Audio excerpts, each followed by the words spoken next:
When church staff feel like no one is really in charge, like no one's really leading, trust begins to unravel. And it doesn't always happen overnight, but over time, a vacuum forms where direction and safety and accountability used to live. And today on the Healthy Church Staff Podcast, we're going to talk about how leadership vacuums develop, how they impact your staff's trust and motivation, and what pastors and executive pastors and leaders can do to rebuild what's been lost.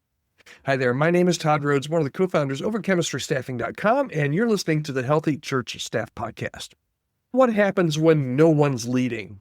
Not in name, but in real, visible, trusted leadership. Someone's on the org chart, but nobody on your team feels safe or clear or confident. That's what I like to call a trust vacuum, and it's way more common than you think. So stick with me, because if your church is in one right now, your staff may be losing trust by the day and by the week. So let's talk about what a trust vacuum even looks like, okay? When you're in a trust vacuum, certain things happen or maybe don't happen, okay? So for example, maybe decisions get delayed, or maybe they're made, but they're made in secret and just come down from the top with no rationale. So decisions are impacted. Maybe staff don't know who to talk to about really hard things. Maybe leaders avoid conflict. We just did an episode on this yesterday. Go back and listen to it. It's really powerful about how to avoid conflict or how to work through conflict. So maybe leaders are avoiding conflict and hiding behind structures that can absolutely produce a trust vacuum. Maybe people start making up their own narratives. When there's no visible active leadership, the vacuum kind of fills itself, and usually it doesn't fill itself with really good things. Okay? So let's talk about if there's this trust vacuum that's happening in your church right now, or maybe you've seen it at other churches in your career or in your past. What is the impact on staff culture? I've already mentioned that trust will erode over time quietly. The gossip grows, the anxiety can spike, the morale can drop. And here's what happens. Those that are doing the best job, the really high performers, feel unsafe because they're not sure what in the world's going on. And quiet quitters, those people that you kind of wonder, they're on the bubble anyway, when there's this vacuum of trust, they disengage even further.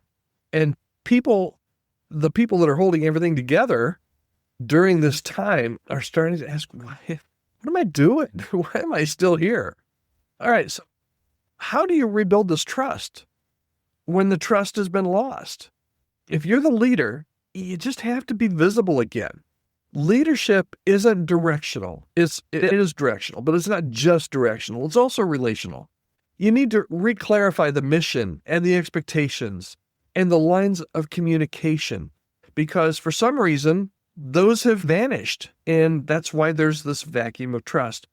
And you need to acknowledge the silence and name that gap, and don't pretend like it just didn't happen or it doesn't exist.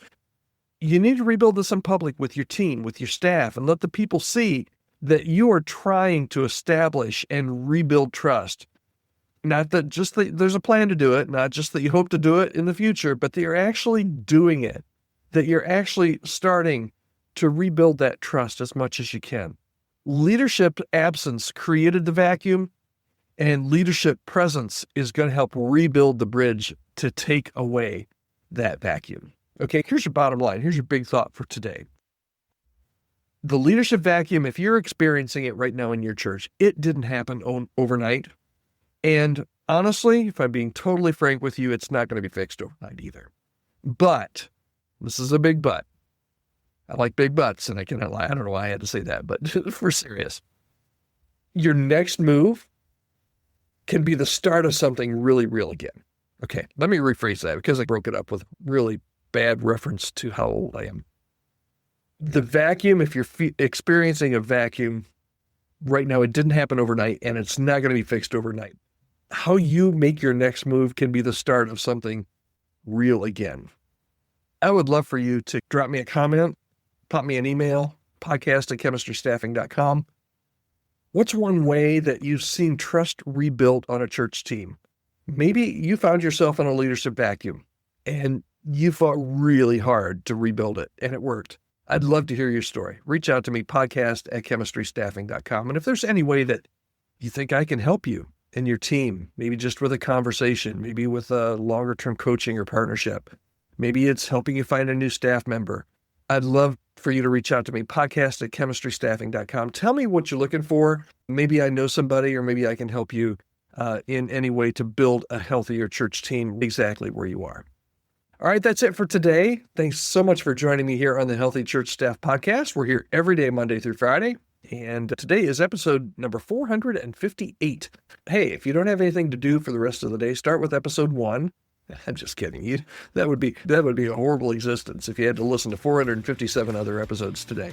But we've talked about a lot of different things that could be helpful. You can go to the podcast page and kind of search through all the different topics that we've talked about and see what can be helpful to you today. That's really what we're here for. All right, thanks for listening, and we will be right here tomorrow. Hope you'll join me.